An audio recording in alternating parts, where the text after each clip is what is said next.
Imagine being an absurdly overpowered player and losing everything in the game because of your own cat. With nothing, no status, and no dignity, he is forced to start over from zero. But fate decides to mess with him and places a legendary divine creature in his path. The detail? This supreme being behaves exactly like a spoiled and temperamental big cat. Result, our protagonist becomes the butler, premium slave, and official caretaker of the most absurd whims of this divine feline lord. This story has insane fights, unexpected humor, and an unlikely partnership. The story begins with a message saying that Butler Kim was logging into the game, while voices at the same time cry out for power to a lord. Then a weapon called the Sacred Mace is conjured, blessing the warriors who fight against evil. Our protagonist appears activating a skill called Resistance Aura, and he orders the front line to advance without fear. With that, all the warriors are enveloped by the golden aura and attack the enemy seeking its defeat. But the giant monster reacts with a powerful attack, throwing all the soldiers away. The warriors try to strike the creature's body, but the blows don't seem to have any effect. The monster then uses a giant blade covered in dark energy, ready to attack again. The protagonist, nicknamed Butler Kim, grips the sacred mace, understanding that the battle has reached its climax, and charges for a direct confrontation. Then he shouts, declaring that his group will be the first to defeat the giant Lok. Then, with a war cry, he plants his shining shield on the ground to defend himself. The monster conjures several magic circles, firing beams of energy in their direction. Using the shield, the man manages to protect himself and his companions. He shouts for the first line not to retreat, and warns that the third has 5 seconds to escape. The purple energy explodes with full force, throwing several warriors far away with the impact. Then he orders the second line to come behind him, as the boss has entered its final phase. With that, he prepares to use his ultimate skill, creating a protective barrier. But the monster doesn't wait, and already focuses another beam of dark energy to attack again. The leader warns that it's the final attack, and tells the second line to use their ultimates to finish it. His divine shield is activated, reflecting 40% of the magical damage that hits him. He then uses Sanctuary to reduce damage and God's Blessing to heal all allies. The scene shifts to the past, showing the conversation about the risky plan they would execute. The leader explains that this is where everyone fails, so they need to follow the plan strictly. The boy thinks they have reached an unprecedented phase, fully trusting the leader's shield. Then the giant monster gathers an enormous amount of energy to fire a beam. With that, the whole group prepares for the final attack, believing they will be the first to win. The monster fires its energy beam, which collides with full force against the leader's shield. But suddenly, the message that Butler Kim has logged out of the game appears, leaving his companions in shock. Without the shield to hold it, the purple beam mercilessly advances against the rest of the group. The young man panics and screams for the leader, not understanding where he went. An error window warns of a forced log out as the player is thrown back into real life. In the real world, the young man writhes in bed, still wearing the VR helmet and with a fur ball on his head. He sits up in a jump and realizes that his cat was responsible for the forced shutdown of the game. Outraged, he argues with the kitten, asking why it did that at the most crucial moment. The scream of pure frustration echoes from inside his house, scaring the neighborhood. The result was that because of the logout, the rival guild finished first, and months of effort went down the drain. The scene then shifts to a meeting, and from the atmosphere, it's clear that things are not going well. The narration explains that the game Materia became a phenomenon, being humanity's first metaverse. Since its release, people preferred to live their lives inside the game's virtual world. The game became so immersive that real life began to seem boring in comparison. That's why it became very common for people to work inside the game and return to reality only to sleep. A kind of Ready Player One vibe, saying that your profession was archer was no longer a joke. Suddenly it became a real job. With this revolution, a new elite of players emerged, dominating the global scene. The top rankers of Materia earned fortunes and achieved national hero status, and with the growth of players, specific laws were created for this new world. That's why, back in that meeting room, a lawyer cites the special law for raid groups in the gaming industry. She says that the law states that anyone who causes a raid failure can be sued for damages, and she explains that huge contents like raids required a lot of people and had high rewards. Therefore, these events became protected by real-world contracts. So it's because of this law that the 15 mercenaries are filing a lawsuit against our protagonist, demanding a large sum of money. Exactly a compensation of over 1 billion, leaving the man in total panic. In the end, he had no choice but to promise full compensation to everyone. Leaving the law office, one of his teammates calls out to him while running in his direction. The friend then asks if it's true the rumor that he sold all his equipment. Our protagonist confirms with a forced smile, explaining that he had no choice since he needed to pay the mercenaries. With tears in his eyes, he admits that he sold his precious items. Then we see the absurd value of each piece of his legendary set that was sold. The friend questions if he plans to play solo then since he now has nothing left. But instead of answering, he jokes, saying that he felt guilty for not paying attention to his cat since he became the raid leader. Then the friend holding a box says that he thinks his journey as a player is coming to an end. The protagonist, feeling guilty, bows apologetically since this was happening because of him, but the man says that now he understands the circumstances. The friend hands over a box with metagear written on the side, saying it is a farewell gift, and asking him to stay. Kim refuses the equipment, saying that he doesn't need it anymore after everything he has done. The friend insists, telling him not to feel overwhelmed and just to accept the gift. He then gives him the box and wishes him well, saying goodbye to the former leader before leaving. Upon returning home, our protagonist announces that he has arrived. Sitting against the door, he laments, not knowing what to do now that his plans have been ruined. With tears in his eyes, he questions what he will do now. Seeing his cat Pichu with a toy in its mouth, he says that they shouldn't play like that since the cat's paw is hurt. But unable to resist, he grabs the toy and shakes it to entertain the kitten, and he starts increasing the speed little by little. Pichu stretches in several ways, showing its agility, and Kim watches with a smile.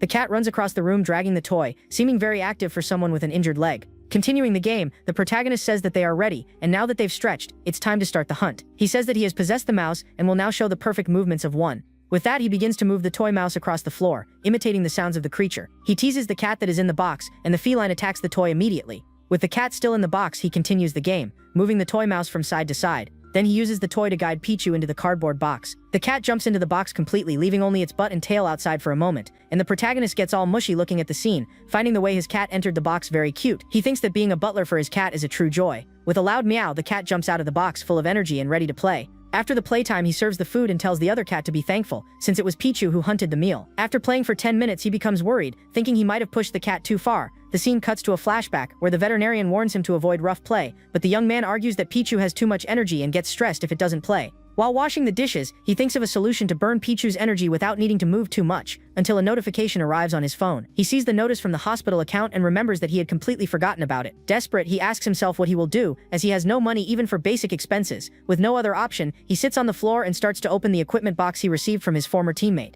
He explains to the cat that one of Materia's players retired and gave him the equipment. Jokingly, he says that the cat is guilty too and needs to apologize if it ever meets him. The young man then takes the empty box and puts it on his head like a helmet. He takes a deep breath and says that now it's easier, assuring that nothing will happen again. When a timer beeps, he is surprised, thinking that time flew by. He says goodbye to his cats Pichu and Lulu, telling them that he will be back soon. Lying down with the box on his head, probably to protect himself from Pichu, he logs into the game again as Butler Kim. The scene then shifts to a lava field, a dangerous place full of challenges. Our protagonist seems to be fishing in the lava, thinking that high risk always brings high reward. Even without equipment, he dares to fish there, which is a very reckless and desperate action. Since there was a raid there, he believes the monsters won't respawn, but his memory of what he might find there is from 6 years ago. With so many updates in the game, he feels tense not knowing how much things have changed. But luckily for him, a fish bites the bait and he celebrates the success. With a smile, he realizes that his golden fishing spot is still active. He calculates that if he catches 50 lava trouts, he will be able to pay all his debts. While fishing, he reflects that it's been a long time since he spent time like this alone. He lost everything he built, but surprisingly, now he feels at peace. His eyes begin to tear up, and he wonders if something got in them. Suddenly, something pulls the line hard, and it doesn't take long for him to realize that it's the Phoenix, the monster that had been destroyed in the raid, being reborn. Then, a giant energy portal opens in the sky, indicating that something big is coming.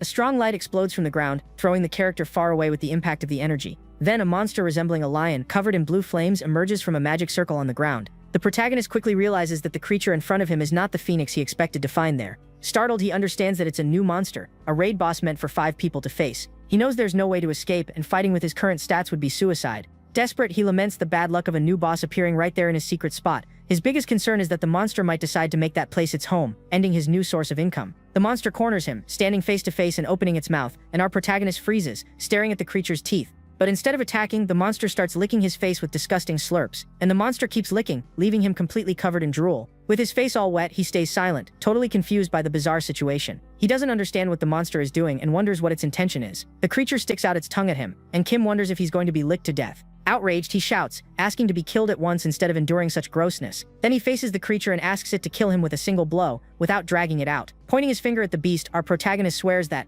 although he's weak now, one day he will return to defeat it. The giant monster leans toward him, seeming to react to his vow of revenge, but then instead of attacking, the creature lets out a meow, leaving the young man completely confused. He doesn't understand anything, soaked in drool with a huge question mark expression on his face. Again, the creature meows, confirming that the sound he heard wasn't his imagination. His confusion only grows, since the whole situation makes no sense to him. He thinks for a moment and concludes that he heard right. It was a meow with a deep and hoarse tone. Only then does he realize that it's a cat-themed monster, finding the design quite original. Suddenly, a light bulb turns on in his head, and he gets a brilliant idea to escape. He looks at his fishing rod and then at the monster, connecting the dots. It's a cat. The creature shows its claws, and he thinks he can use the bait to distract it and run away. Desperate, he offers the fish he caught as a snack, doubting that the trick will work. With nothing to lose, he shouts and throws the bait with the rod as far as he can. The beast runs after the fish, and he starts playing, making the monster chase it. He's shocked to see his crazy plan working, with the creature acting just like a cat. The monster lunges at the fish with full force, showing its sharp claws, but he pulls the rod back and says that he won't give it up so easily, making the creature miss the catch. Then the monster finally manages to grab the fish with its paw, holding the bait tightly. The line can't take it and snaps, making the young man scream and run away desperately.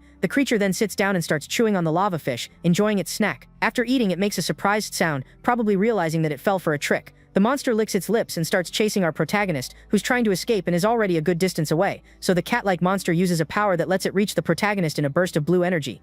The young man looks back in terror, seeing the creature coming straight at him. The creature lands with a violent impact, creating an explosion that raises a huge cloud of dust. The giant feline stands right above him, as he now lies on the ground. The protagonist keeps wondering what the hell this creature is, and where it came from. A message window appears, warning that he died and will turn into a ghost in 5 minutes, able to respawn at the cemetery, while the monster keeps staring at him. Lying on the ground, he hopes the creature will stop paying attention to him and finally leave, but the big cat approaches and starts sniffing him, leaving the young man even more confused. Then the feline gives him a tap with its paw, leaving the young man down and utterly puzzled. The giant paw lands on his chest, and he wonders what kind of game this is supposed to be. He finds the situation too terrifying and decides to use the button to escape faster. Already at the cemetery, he laments, thinking that he needs to recover his fishing spot no matter what. To overcome the challenge, he opens the game map to try to come up with a strategy. The map shows that the lava zone belongs to the Phoenix, so the new boss must be temporary. With that, he runs back, hoping that the feline monster has already left. But to his surprise, the creature is lying right next to his body, seeming unwilling to leave. The scene shows the monster walking in circles, as if guarding his body. Outraged, he doesn't understand why the creature is guarding his body instead of leaving. He curses the monster, thinking it's waiting to kill him again as soon as he respawns.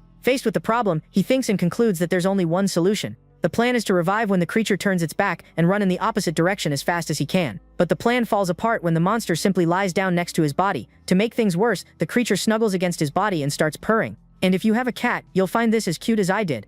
Shortly after, he realizes that the monster has fallen asleep and sees it as his chance, accepting the option to revive. With that, he reappears right beside the beast, which continues lying down, sleeping peacefully. He tries to sneak away quietly but gives the monster a small kick to test if it's really asleep, but the creature immediately gets up, staring at the young man with a terrifying look from behind. The boy freezes in fear, wondering if all of that wasn't just a trap. The monster then gives him a light pat on the shoulder, making the situation even more confusing and bizarre. Desperate, he screams and tries to run again to escape from the creature, but it notices. Then the monster bursts forward at high speed, running with all its strength toward the player. The beast catches up easily and throws him to the ground with a quick and precise attack, and once again the death window appears, confirming that he's been defeated again. The creature looks puzzled, as if it doesn't understand what just happened. Now as a ghost, he says that this time he has a good plan to finally escape from that monster. He thinks that he will use the tactical maneuvers he learned when he was in the army to get away. Then he revives once more, feeling that this time his new plan will work. As soon as he revives, he throws himself on the ground, deciding to play dead. Lying on the floor, he glances sideways at the monster, which seems to be sleeping peacefully. He stays completely still, waiting to see if the creature will react in any way. Then he tries to move again, and the beast reacts instantly, opening its eyes. He's shocked that the monster reacted to his movement. And to make it worse, the creature starts licking him again, leaving his face covered in drool. With that, he realizes he's been caught by a completely crazy and senseless creature. The monster then opens its big mouth, preparing for yet another round of disgusting licks. The result couldn't be any different, and the death window appears for the third time in a row. Back in the real world, he screams in pure rage, completely furious with the game. He takes out all his frustration on the pillow, kicking and yelling in total anger. Exhausted, he decides to go to sleep, since if he keeps this up, he'll end up getting sick from stress. He complains that the developers add these bizarre things just to annoy the players. Then he looks to the side and sees his cat sleeping with the VR helmet on its head.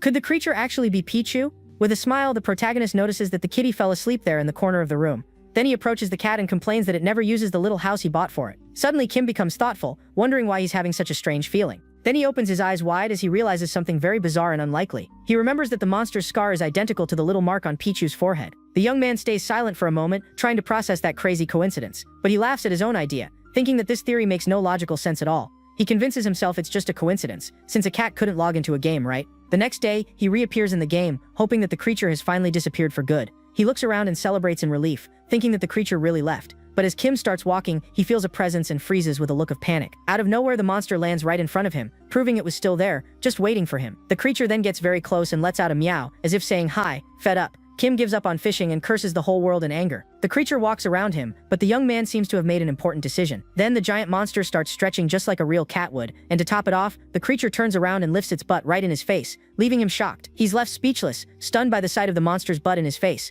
Then a window appears saying that he's been chosen for a secret butler class, leaving him confused. He's shocked by the information, unable to believe he's really been chosen for something. The system announces that the authority of Kalinas will be granted to him, but he immediately refuses. He starts being enveloped by dark energy, panicking, thinking it's a forced class change. Frightened, he wonders what the hell is happening there, not understanding the situation. Then a tornado of dark energy forms, and the aura of darkness is applied to him. A system window confirms that the class change has been successfully completed. He is now officially a butler, with a completely new and elegant appearance. The young man is speechless, not knowing what happened to his former paladin character. Suddenly a powerful voice echoes in his mind, asking if he can hear it. The creature, now called Kalinas, reveals itself and begins to introduce itself formally. But he gets annoyed by the creature's pompous attitude, thinking it looks like a ridiculous snob. Kalinas explains that its body no longer obeys its will, and that's why it chose him as its butler. The creature then assigns him a mission, to act as its hands and feet to help it. A mission window appears, marking the first step as the butler of Lord Kalinas. He's confused by the reward, wondering what the hell this thing called rar PP is supposed to be. Meanwhile, Kalinas lies down on the ground and starts meowing sweetly in his direction. The meow catches Kim's attention, who looks back without understanding the creature's behavior. The creature asks for a smack on the butt, and Kim, irritated, gives it a hard slap. He freaks out with rage at the situation, but Kalinas says he can undo everything if Kim wants. With that, Kim decides to check the profession and opens the information window to analyze it better. He reads the duties and realizes that the class is more of a cat butler than a normal butler. The skills window appears, showing that he can create treats and capture monsters.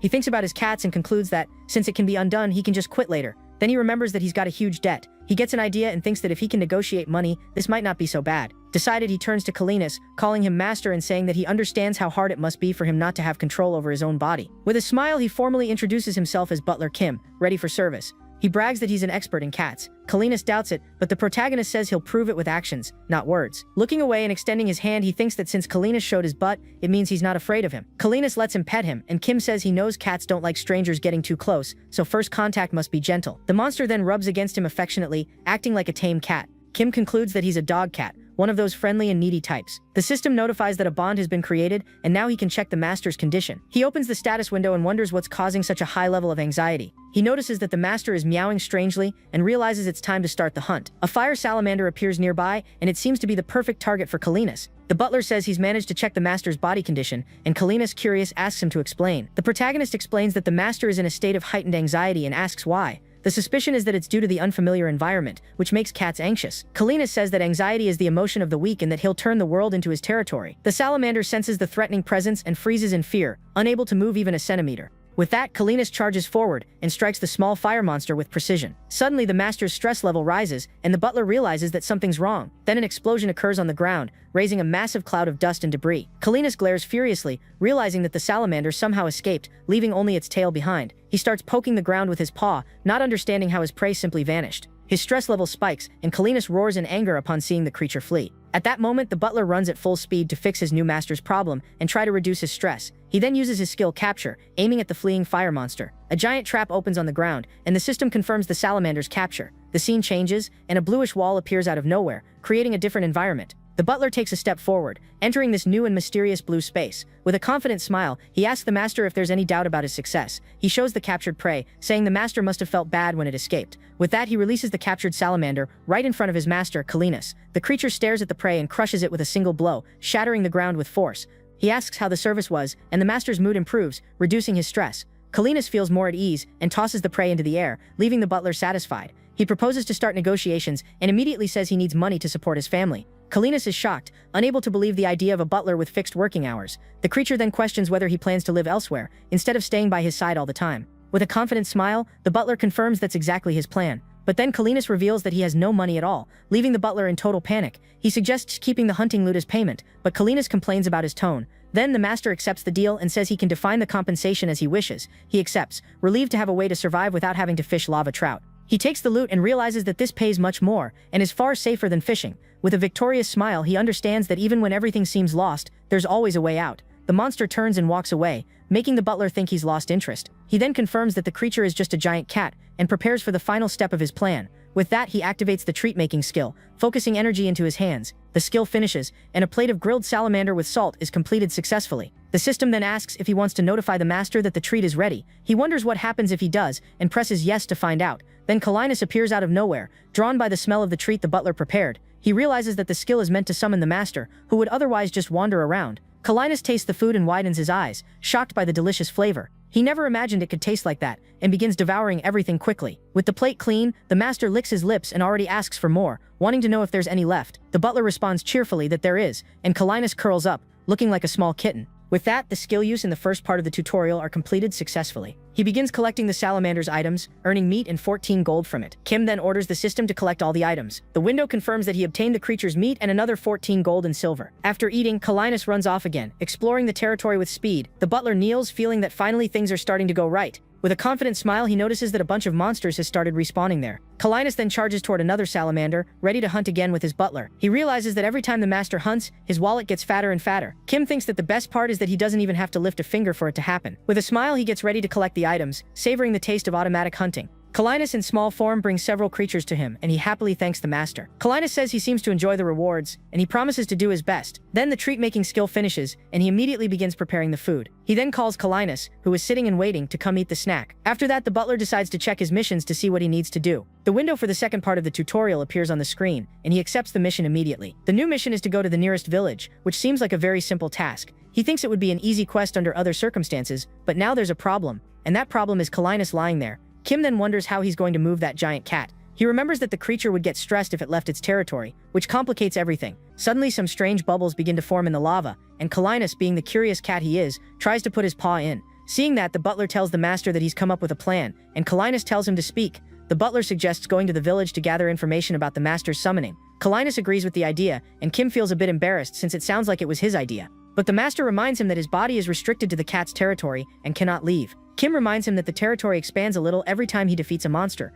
With that, he explains that they need to defeat the phoenix so they can move freely. Feline understands but asks what kind of creature this phoenix is and if it's strong.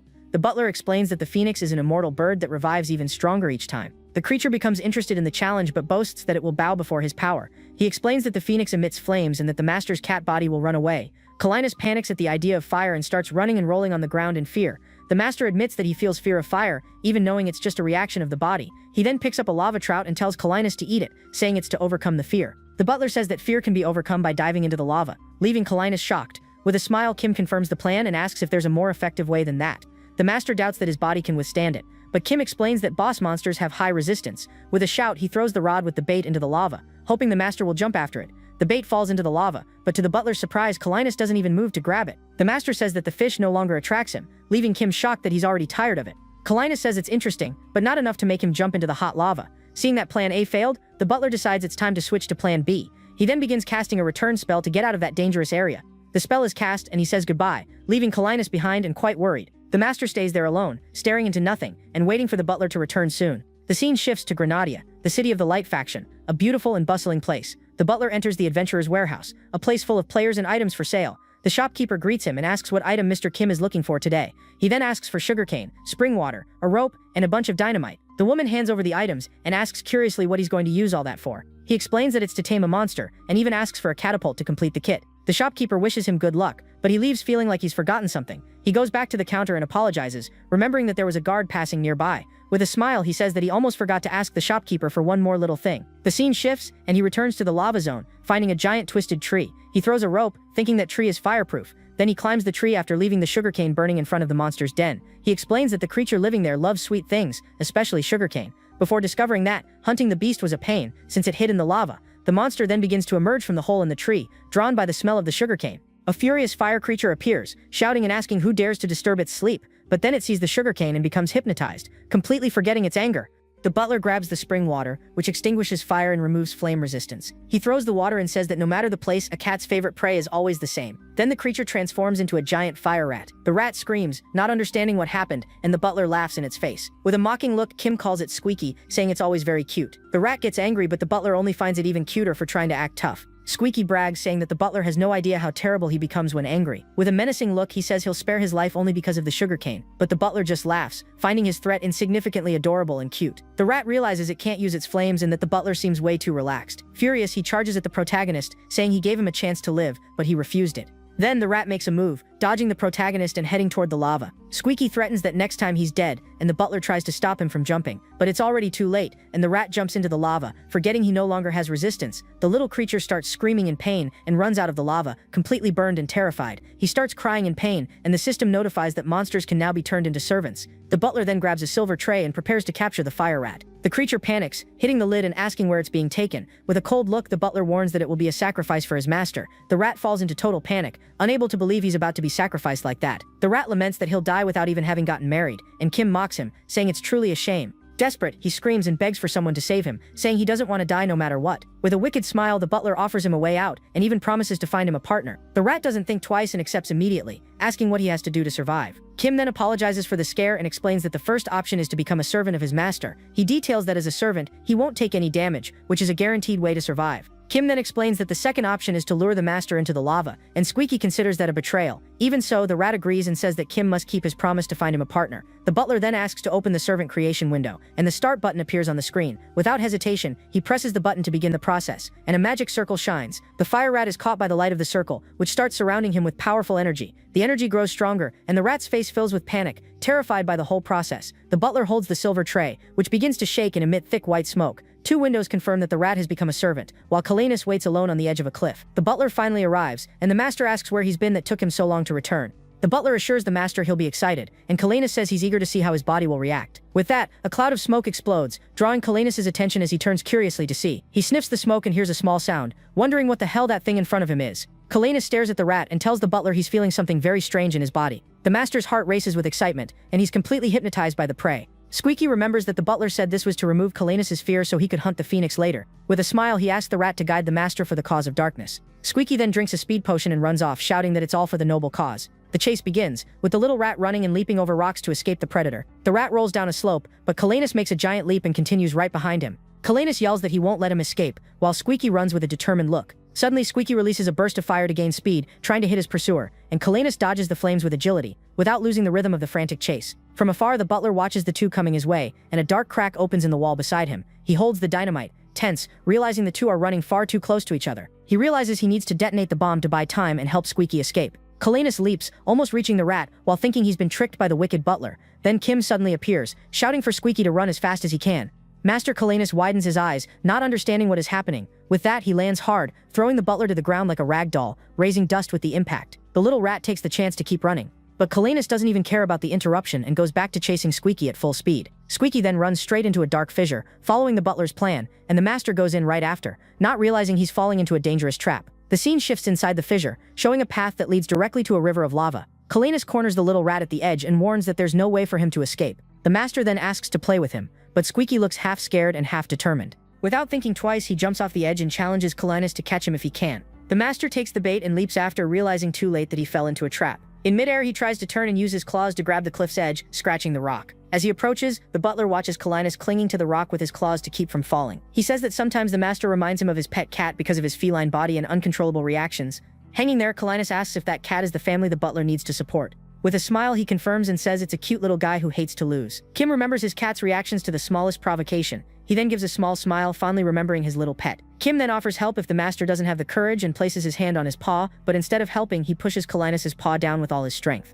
With that, the master loses balance and falls off the cliff straight toward the lava river. After diving in, he swims a little, and the butler calmly watches everything from above. Kalinus emerges from the lava and says the heat was pleasant and that he'd like to use that more often. The butler tells him that now he can hunt the phoenix, and Kalinus agrees that nothing can stop him. With that, the two begin walking side by side, heading toward their final goal. He explains that to defeat the phoenix, they must prevent it from reviving again. Then the phoenix rises from the lava and grows, screaming that they are fools for daring to challenge her. The scene shows the battlefield with the phoenix flying and the two preparing for the attack. Kalinus gets ready to strike, watching the firebird soar through the crimson sky. He thinks Kalinus can hunt the phoenix, but the problem is the bird's immortality. To win, he explains they need to hit the phoenix's core during its second resurrection. The master doubts the plan, but the butler assures with a smile that he'll make it work. With the plan set, the phoenix charges full force at Kalinus, starting the battle. The giant bird faces its opponent, but Kalinus doesn't flinch and rushes straight toward her. The phoenix attacks with a whirlwind of fire, but the master dodges it with agility. Then he leaps over the flames to attack. In the air, he prepares a strike with his claws, aiming directly at the firebird's body. The blow lands perfectly, and a massive explosion of energy erupts mid-air. The phoenix dissolves into flames but warns that she will rise again, for her fire never dies. The butler warns that the first phase is over, and that now she'll return with double the power. The sphere of fire begins to transform, taking the shape of a small flaming bird. The phoenix reappears even larger and screams that they will be reduced to ashes right now. The phoenix attacks with a wave of fire, but Kalinus withstands the heat of the explosion. He becomes furious with the attack and quickly charges against the flames. Then the two watch the phoenix flying, preparing for her next move. The phoenix then dives with full force, aiming at them with incredible speed. The butler warns they need to aim for the wings, because if she falls, she can't fly again. Kalinus attacks the phoenix, who crashes hard into the volcano's rocks. He finally reaches her and bites her. With a roar, he rips out the bird's core, which explodes in a burst of fire and energy. The butler is stunned, unable to believe the master ripped out the core mid-air. The phoenix screams that he's a fool, for her body will burn everything, but Kalinus crushes her. With that, the phoenix's core flies toward the top of the volcano, ready to revive. He calls Squeaky and orders him to lure the master toward the cliff once more. With that, he prepares, warning that the real challenge begins now. The scene shifts to the past, where the leader shouted for everyone to attack the core without fear. Several magic attacks strike the volcano, causing a massive explosion at the site. He explains that the plan involves the volcano's eruption, which is why he came up with a strategy to hit the core. Kalinas lands hard on the ground, and an explosion happens right in front of him. With that, he starts chasing Squeaky, who runs to lure him to the right spot. The two lock eyes for a moment, and the chase grows even more intense and frantic. The little rat then uses Kalinas's attack as a ramp, sliding with great style. He keeps running at full speed, with the master right behind him, giving no rest. Kalinas follows him closely, jumping between the rocks to avoid losing sight of him along the way. The master makes a powerful leap, throwing Squeaky far away with the impact of his strength. The little rat lands near the cliff, while Kalinas watches everything from above. A system window then appears, asking him to choose where to place the catapult.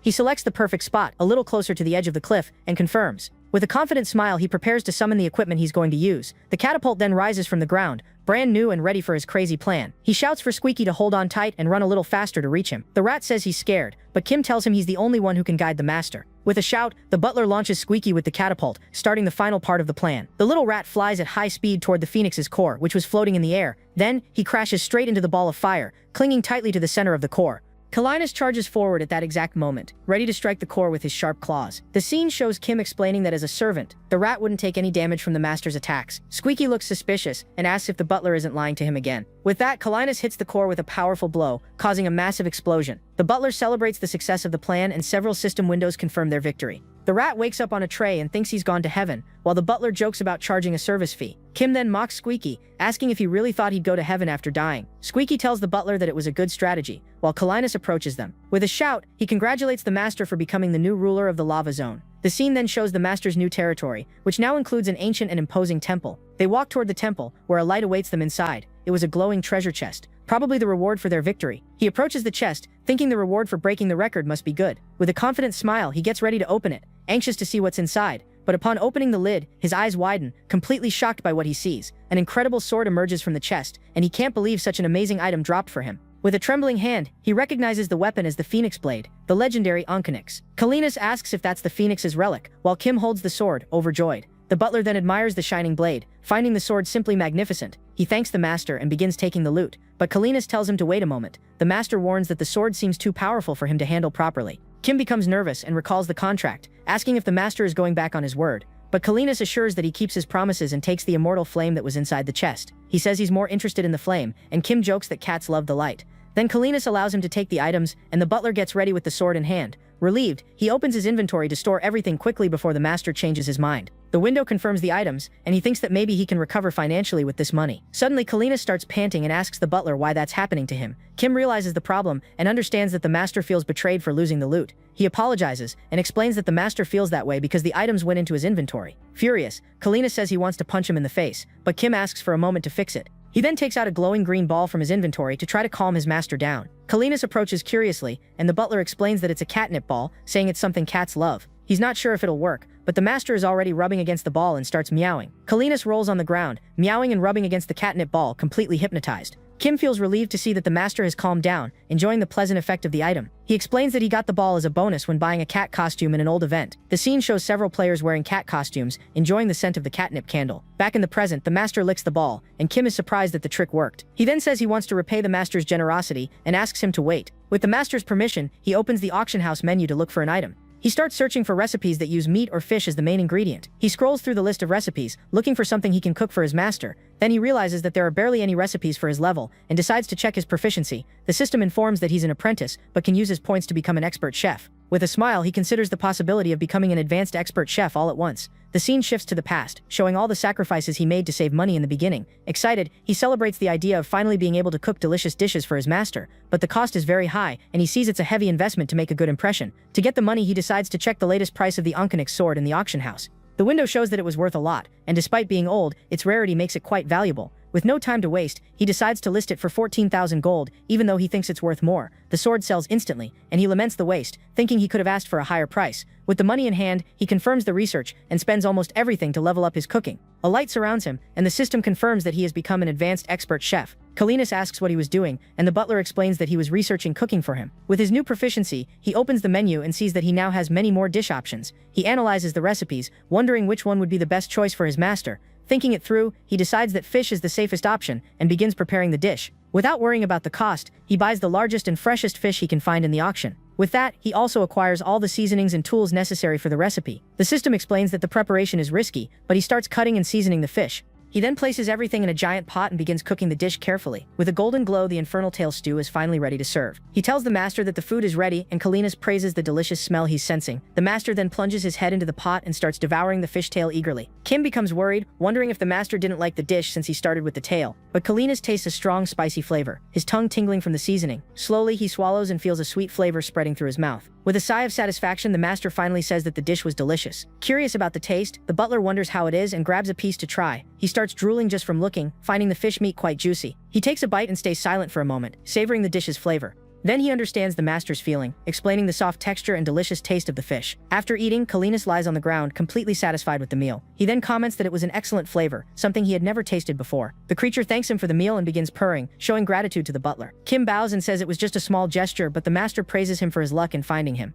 He feels happy with the master's satisfaction and promises to work even harder. The scene shifts to the two of them in a forest. Walking beside the master, he thinks about how strange and unusual this whole situation is. Kalinas thinks all of it must be some kind of configuration created for the event mission. Kim remembers his cat Pichu, and Kalinas says he's bored and asks what kind of place they're heading to. The master complains that the scenery is repetitive and asks how much longer until they arrive. Kalinas then asks if they're lost, and the butler admits it shyly but promises to fix it. He then asks the master to tell him what he knows so he can search for clues in the village. The scene shifts to the past, and Kalinas reveals that he was once an emperor who unified 3 kingdoms. Kalinas reveals that he learned to erase his body and store his power in the heart of darkness. He explains that he heard the voices of his descendants in despair while he slept in the darkness. With the desire to save the darkness, he returned to this land through a portal of light. Then the creature says the first thing he saw was the butler standing right in front of him. Back in the present, the master says that's all he can remember for now. Kim then asks if the kingdoms were Kalevalon, Grark, and Noctin, and the master confirms. He thinks that in the game there are the nations of trolls, dwarves, and finally the feared vampires. He grows thoughtful, remembering that the unification of those kingdoms happened 1,000 years ago. Then the butler wonders if it's luck or bad luck to be serving such an ancient emperor. He then starts making small noises, and Kalinas asks what he's doing with his mouth. Kim grabs his paw, but the master complains about the humiliation and tells him not to touch him without permission.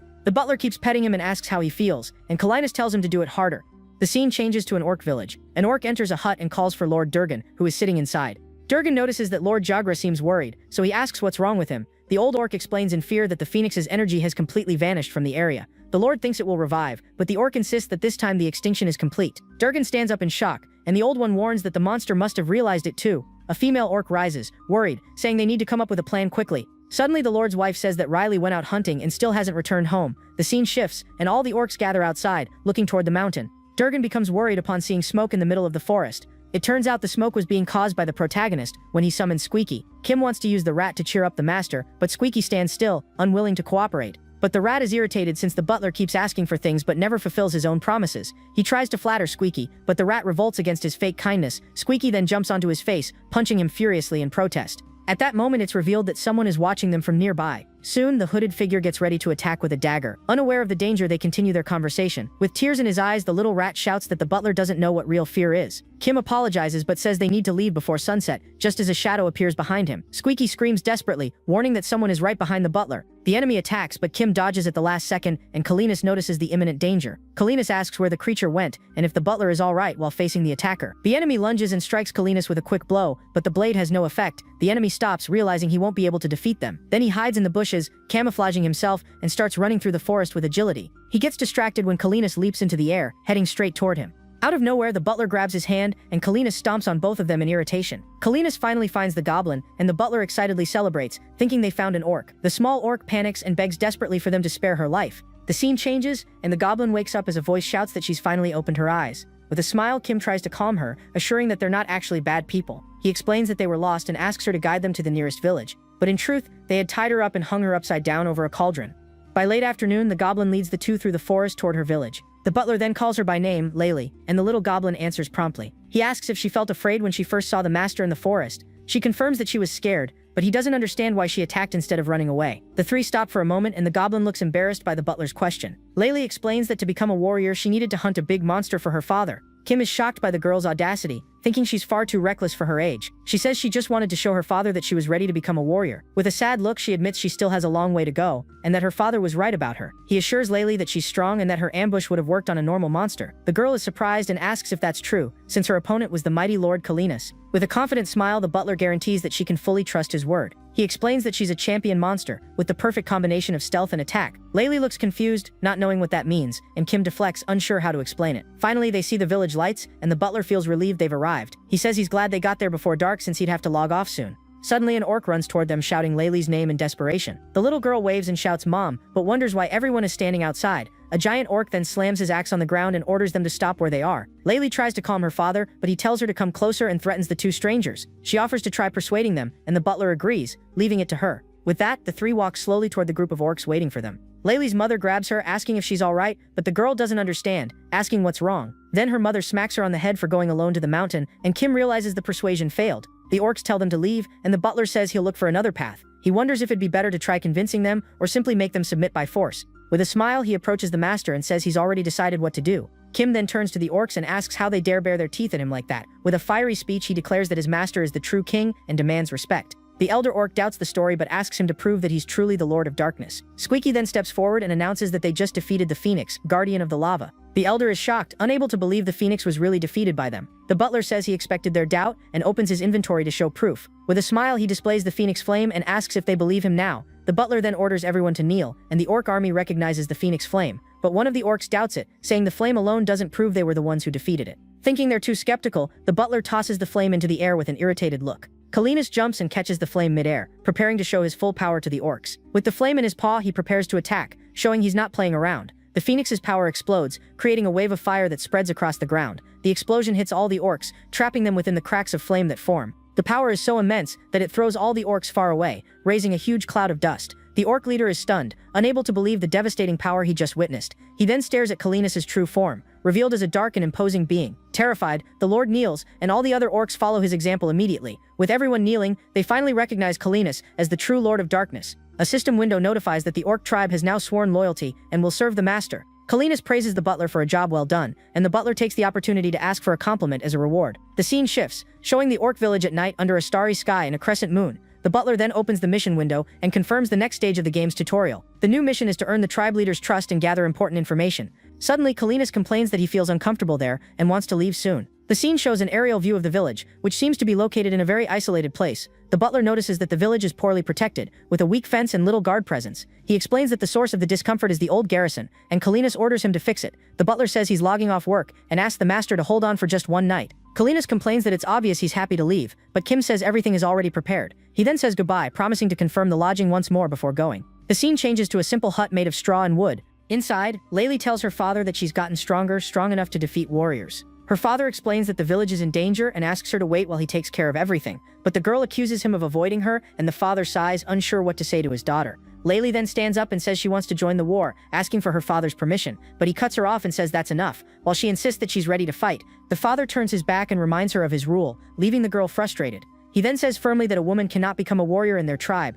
The butler, who's been listening, understands that Laylee can't join the war because of that rule. She begs her father, but he doesn't give in, and Kim just observes the scene in silence. The Lord then goes to his room and sits on the bed, looking very sad about the situation. Suddenly, Durgan hears a knock at the door, which makes him a little confused and alert. The butler enters the hut and asks if the place for his master to rest is ready. With that, the orc leader says his wife took care of everything and invites Kim to check. On the way, he takes the chance to apologize, explaining that his daughter went missing and he wasn't himself. Kim smiles and says he understands, assuring that the master won't hold a grudge either. With a serious expression, he asks Durgan to tell him more about the current situation of the village. The tribe leader agrees to explain everything as they walk together through the night. He begins by saying that the Phoenix was the ruler of the area, keeping the other monsters in check. But now that Kalinas has gotten rid of her, the village has ended up in a very dangerous situation for everyone. Kim is surprised and apologizes, saying he didn't mean to cause trouble with the master's hunt. Durgan reveals that the problem is a giant serpent they couldn't kill before, and now they've become the prey. He explains that when morning comes, the creature will attack the village, and the battle will cause massive destruction. Seeing an opportunity, the butler offers to help, asking what the tribe needs for defense.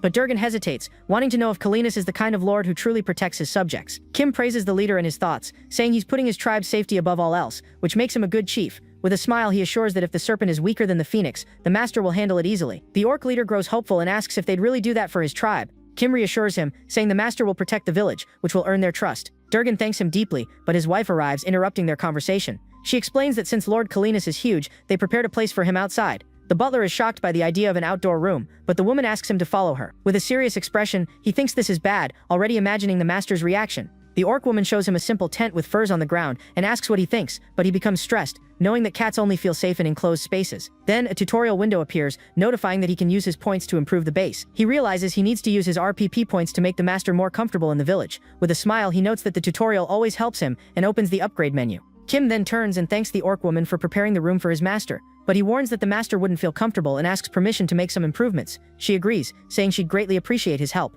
A system window asks him to select what he wants to improve, and he chooses the tent. Seeing the customization option, he gets excited and decides he needs to do it right now. The system warns that the cost might increase, and he remembers he earned points by pleasing the master. Thinking it through, he concludes that it's worth investing his points to make everything perfect. With a confident smile, he presses the button, already knowing exactly what the master would like. The window asks him to describe the new room, and he starts thinking about the details of the project. Kim finishes designing the master's room on the screen and wonders if it will be enough. Then he presses the start button, ready to begin constructing the new residence. With glowing hands, the butler casts the spell, activating his creation skill. The system notifies that the upgrade has started and that 57 RPP will be used in the process. A strong blue light bursts out, beginning to raise the giant structure in the middle of the orc village. The stone tower, resembling a cat scratching post, rises majestically in the area. Kim and the orcs are stunned, unable to believe the miracle that just happened before their eyes. At that moment, Kalinas arrives and asks if that's his room. As soon as they see him, the orcs bow deeply. The master looks at the tower with curiosity, his eyes fixed on the new structure. With a leap, he runs up the tower, climbing it like a real cat would.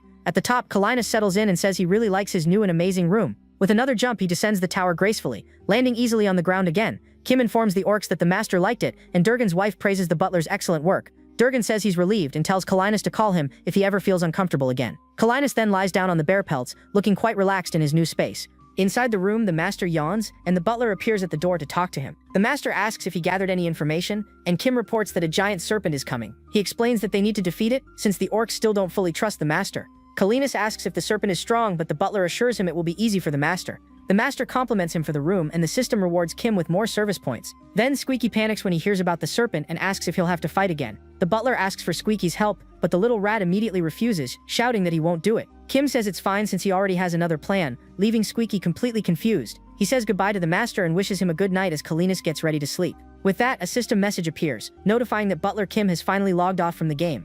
Back in the real world, he removes the VR helmet and takes a deep breath, relieved after the gaming session. He remembers the adventures and thinks it's been a while since he had that much fun, wondering what's going on with him. Then a meow draws his attention and he sees his other cat Lulu right beside him. He calls her by name and finds it strange since she doesn't usually meow that much and seems worried about something. Seeing the untouched food, he realizes Pichu didn't eat and finds the cat sleeping on the couch. Concerned about how long he's been sleeping, the young man decides to check his temperature to see if something's wrong. He sees there's no fever but still finds it strange that the cat doesn't look well even without symptoms. So he carefully picks Pichu up in his arms, but the cat remains completely limp. He tries to wake the cat, who only opens his mouth wide and lets out a long yawn. The cat doesn't seem hungry and just sniffs the air without much interest. But in the next scene, Pichu is already devouring his food. Meanwhile, the protagonist is also eating while watching something on the computer. Feeling calmer, he starts researching the serpent from the volcano forest. He reads the monster's profile and understands why the violent orcs didn't want to fight it. Reading the failure reports, he concludes that the creature is strong enough to fight the phoenix and wonders why it stayed hidden. He learns that the serpent has a weakness to fire, realizing the disadvantage it would have had against the phoenix. With that, he smiles in satisfaction, thinking the prey will be worthy and make his master very happy. After eating, he thinks about which toy to use to entertain his cats during playtime. Since Pichu isn't well, he decides to use his secret weapon, a Matatabi stick. He calls the kitten, who's lying on the floor with a grumpy look. Kim asks why he has that lazy expression. Waving the toy, he insists that not even the laziest cat in the world could resist it. He shakes the toy in front of Pichu, who doesn't even move and completely ignores the lure. But the cat shows total disinterest in his owner's game. The young man is shocked by the reaction, not understanding why his foolproof trick didn't work. Worried, he asks if Pichu is alright. Then the scene focuses on the VR helmet on the couch. The next day arrives, with a message saying that Butler Kim has logged into the game. Inside, Squeaky suddenly appears, shouting the butler's name at the top of his lungs. The rat runs frantically, warning that it's an emergency and they're in big trouble. Startled, Kim asks what happened, and Squeaky cries out in panic that the master is missing. The rat says Kalinas disappeared, leaving the butler shocked as he sees the empty room. He tries to stay calm, but Squeaky insists that he already searched the whole village, and even the forest. Squeaky panics, saying they were supposed to fight the serpent, and now they don't know what to do. But the butler calms him down, saying he already expected this and has a plan to fix it. With that, he activates his butler skill and decides to prepare an ostrich stew for the master. Since they're in a hurry, he skips the process, and a bowl of steaming food appears right in front of him. The window asks if he wants to notify the master, and he tells the system to do it quickly, but an error message pops up, saying it was impossible to connect to the master, leaving him in shock. He panics completely, unable to understand how it's possible for the master to be out of range.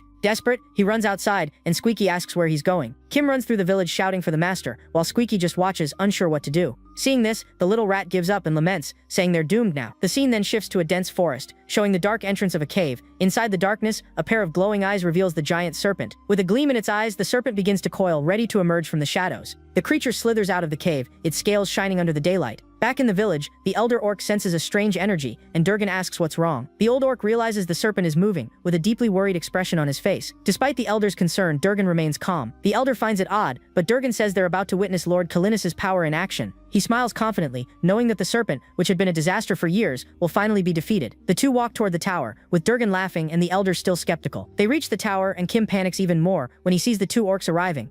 The butler hurries to explain that, at the moment, his master is not present in the village. Durgan gets furious, but the butler explains that he also can't locate the master at all. The orc leader grows angrier, thinking Kim didn't tell his master the truth about the village. Seeing no other choice, Kim decides to be honest and proposes they find a solution together. He begins to explain the situation, revealing the secret behind his master Kalinas. The orcs are shocked to learn that their new lord's body doesn't obey his own will. Kim apologizes, saying he never imagined the master would suddenly become unreachable. With a stern look, Durgan says they only have one chance to win or to die trying. The elder asks if the butler can fight, but he refuses, saying he has no combat skills. However, he says he can reinforce the village's defenses, just like he did with the master's room. The orc leader considers the proposal, realizing they can use that power to protect the village. Durgan then proposes a plan. He'll hold off the enemy while the butler strengthens the village. With a determined look, the butler agrees with the strategy, saying they'll do it together. Worried, Durgan asks if the village will be safe. Kim explains he can't guarantee anything, as his power is limited and he's still learning how to use it. The orc leader grips the handle of his axe tightly, visibly tense about the situation.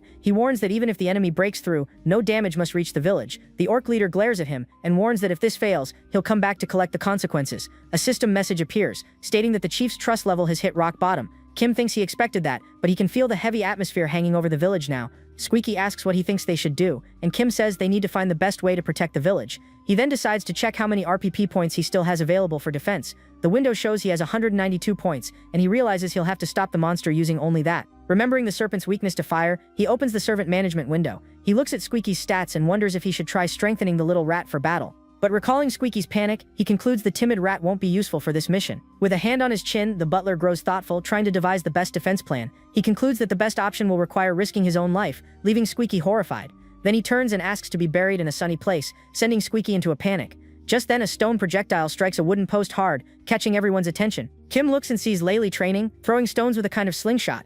Another stone hits the target dead center, showing the young orc's impressive accuracy. Laylee takes a deep breath, looking tired after such heavy morning training. The butler approaches her and asks what she's doing there right now. She turns around startled, surprised to see the butler standing right beside her. Focused on her training, she explains that she was just doing her usual morning routine.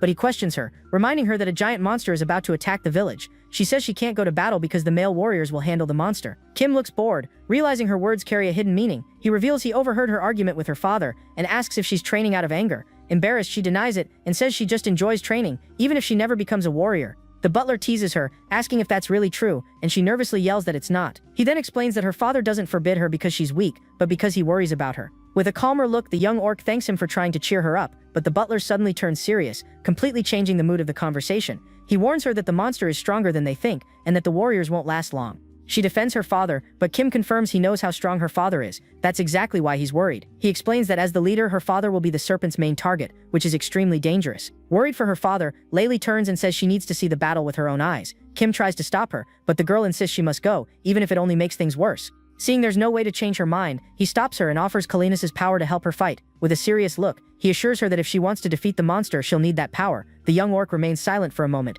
glancing back and thinking about his offer. The scene cuts to the orc warriors shouting that the enemy is finally coming. The leader raises his axe and commands his army to form up for battle. With a war cry, the orcs charge into the forest, ready for combat. Back in the village, the elder orc uses his magic to summon the power of fire through a totem. In the forest, the giant serpent slithers at high speed, knocking down trees in its path. Durgan and his warriors face the monster, preparing for direct confrontation. The serpent stares at the orcs with its glowing red eyes, ready to strike at any moment. The battle begins, with the giant serpent attacking the orc warriors, using its massive tail. Durgan raises his axe and shouts for his men to attack with everything they've got. The orc army charges forward with a battle cry, running toward the gigantic beast. The elder prays to the Great Spirit to grant them the fury of battle, empowering the warriors.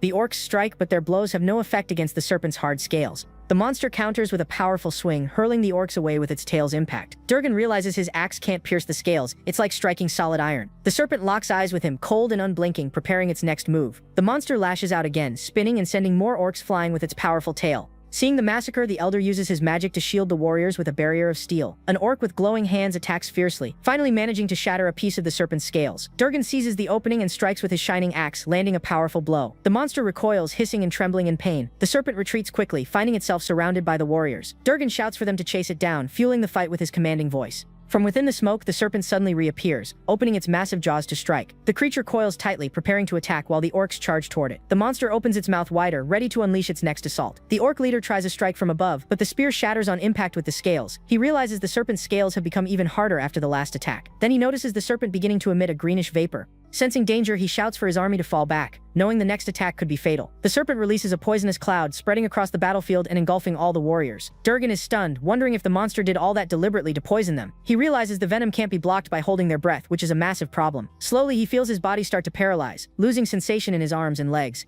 Durgan recognizes the imminent danger, but his body won't respond to his commands to move. The serpent slithers closer, staring directly at the orc leader, who's paralyzed and helpless. With a precise strike, the creature lunges, ready to swallow the orc whole. The orc warriors scream desperately, begging their chief to get out of the way, but it's too late. He feels the pain and terror, sweating cold as he's unable to resist the monster's attack. Durgan shouts one last order, telling his successor to lead the tribe to safety. Darkness overtakes him as the orcs cry out for their chief, who's been swallowed by the giant beast. The serpent devours Durgan, who struggles helplessly inside its jaws, unable to escape. The orc warriors watch in shock, screaming their leader's name in total despair. The poison paralyzes all the orcs, who try to rise and fight but can't move their bodies. Some orcs surround the serpent, frantic after witnessing the horrifying scene. Suddenly, a figure appears, sprinting straight into the battlefield. It's Layli, leaping forward with her weapon in hand, ready to attack the monster that just swallowed her father. With that, the young girl lands a powerful strike on the serpent, forcing it to recoil from the impact. Seeing her father's feet hanging from the monster's mouth, she screams for him, who's still trapped inside. The scene shows Durgan being slowly swallowed, screaming in agony as he's crushed within the serpent's body. The orc chief gasps for breath, wondering if this is truly his end. In his final moments, he thinks of his family and imagines hearing Layli's voice calling out to him. He thinks it's a hallucination, but then hears a scream and realizes something is happening. Outside, Layli uses all her strength to wound the monster, which roars in pain. The serpent starts choking on white foam, unable to close its mouth properly. Because of that, it spits Durgan out, and he falls to the ground covered in white slime. The monster glares at Layli with fury, while the young orc stands firm, ready to fight. Now alone with the creature, Layli prepares for battle, gripping her two daggers tightly. Meanwhile, the butler runs toward Durgan, shouting the orc leader's name. He then calls for Squeaky, who activates his skill and instantly grows in size. Kim reaches the orc, worried about his weakened state. At the same time, Squeaky panics as the serpent stares at him, screaming in his mind that he's scared. Kim throws Durgan onto the rat's back, and they all start running while Layli continues fighting the serpent. Meanwhile, the other orcs finally begin to move again as the venom's effects start to fade. Kim arrives and reports that the Lord is unconscious, asking them to check his condition. He then orders everyone to evacuate to a safe place since the battle is still ongoing. He shouts that they can't help and must get out of there before they get caught in the fight. At that moment, the serpent lunges at Layli with full force, ready to strike, but the young orc dodges with agility, and the monster crashes violently into the ground. She lands gracefully beside the beast. The girl sprints away at full speed, preparing for the next attack. Layli realizes the monster is incredibly fast, gritting her teeth in frustration. With a shout, she says she'll go even faster and leaps onto the creature's back, but this time she fails to control her movement properly. The orc crashes to the ground, raising a cloud of dust. Layli hits the ground a bit dizzy, complaining that she's still not used to the speed. The scene shifts to the middle of the forest. Butler Kim is trying to wake Chief Durgan, who asks what's happening and whether he's still alive. The little rat explains that he is, and Kim says he fainted from the shock of battle. Durgan then asks who's fighting, assuming Lord Kalinas has returned. Butler Kim grows tense, unsure how to explain the delicate situation. Suddenly, a loud impact echoes, catching the chief's attention and leaving him confused. Then the butler reveals that it's his daughter who's fighting the Serpent King. Chief Durgan is completely shocked and roars in fury at the news. The rat tells him not to strain himself, as he's still injured. Durgan grows enraged, blaming the butler for dragging his daughter into danger, but Kim remains calm. The serpent's tail lashes forward and Layli braces for the impact. The blow hits the young orc directly, with brutal, devastating force. A blast of dust and energy spreads across the battlefield from the impact. Even injured and spitting blood, Layli shields herself with her arms, enduring the attack. She recovers on the ground while the giant serpent prepares to strike again. The monster lunges, but she dodges at the last second, making it crash into a rock. Desperate, Durgan shouts his daughter's name, asking if she's okay after the hit. Kim calms him, saying his daughter is fighting well, and telling him to stop shouting. Then Laylee charges again, running with determination as she drives her dagger into the serpent. She continues attacking relentlessly. With a battle cry, the girl prepares to strike with all her strength. She lands a powerful blow on the serpent's already wounded body. Seeing this, Durgan asks the butler why his daughter is wearing those clothes. Kim explains that the outfit is one of Kalinas' servants, since she wanted to protect the tribe. Chief Durgan then asks if she can really defeat that massive serpent. The butler admits the power difference is still great but says he believes in her victory. Durgan falls silent when he hears the butler say that his daughter is tough and determined. Back in the fight, Laylee moves swiftly, dodging another tail strike from the monster. She uses the momentum to spin mid-air and drive her dagger deep into the creature's body. The attack hits perfectly, proving the power she received is truly overwhelming. But the serpent doesn't falter and retaliates with a whip-like strike, throwing the girl far away. She recovers in the air, showing that she's now fully adapted to her new strength. With a war cry, the young orc charges again, slicing through the monster's scales. The warriors comment that she's strong, but attacking the tail won't do much good.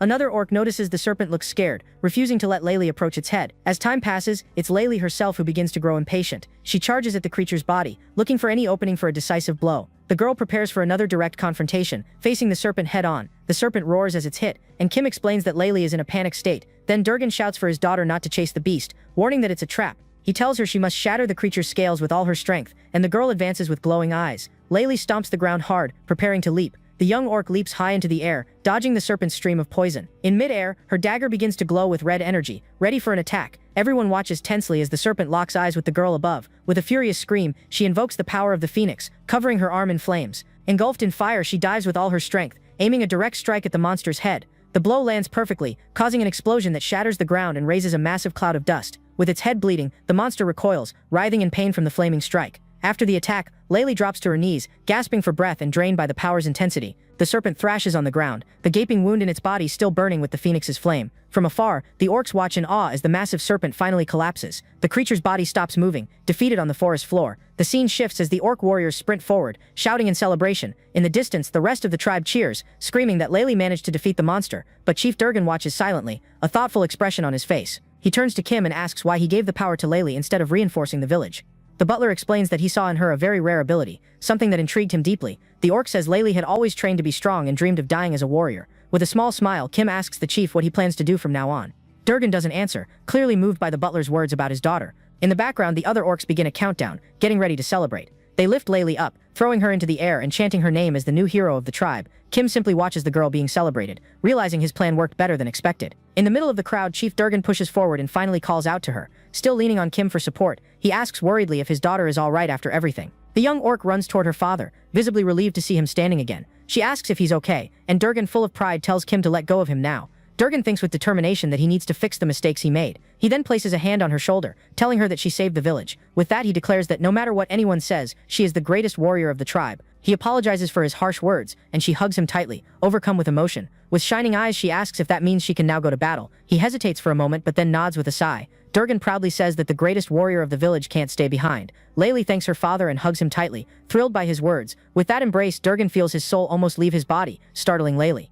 Kim smiles while the orc comments that she has become much stronger. Then Durgan falls silent, reflecting on everything that has happened so far. He turns to the butler and apologizes for his arrogance, admitting he was wrong not to treat him with respect. The butler smiles and says it's fine, that he understands his position. With a fist to his chest, Durgan thanks the butler for everything he has done. Then all the other orcs bow and thank the butler for saving the village. A system message announces that the mission is complete, and he can now obtain information from the chief. Kim thinks it's fine to accept their gratitude for now since he did a great job. He reflects that he succeeded mostly by luck, and with the help of his master's service fees. With that, the butler exhales in relief, remembering how close he was to losing it when the lord disappeared. But he worries that if this was just the tutorial, the future will be much tougher. He realizes his life as a butler won't be easy, and that he'll need more missions to survive. To tidy up the situation, he turns to the orcs and tells everyone to lift their heads. Kim gives a speech saying the victory was thanks to Lord Kalinas' power that protected them. He raises his arms and shouts for everyone to give glory to the Lord, leading a war cry. But the orcs look confused, asking what the strange word he shouted means. Kim explains that it's to celebrate their sovereign and tells everyone to repeat it with him. The warriors get excited and start shouting at the top of their lungs, celebrating the victory. The butler rides the wave of enthusiasm, giving more glory to Lord Kalinas and ordering everyone back to the village. The scene then cuts to the peaceful forest after the intense battle. Back with the group, Kim praises Squeaky's bravery, making the rat puff up proudly.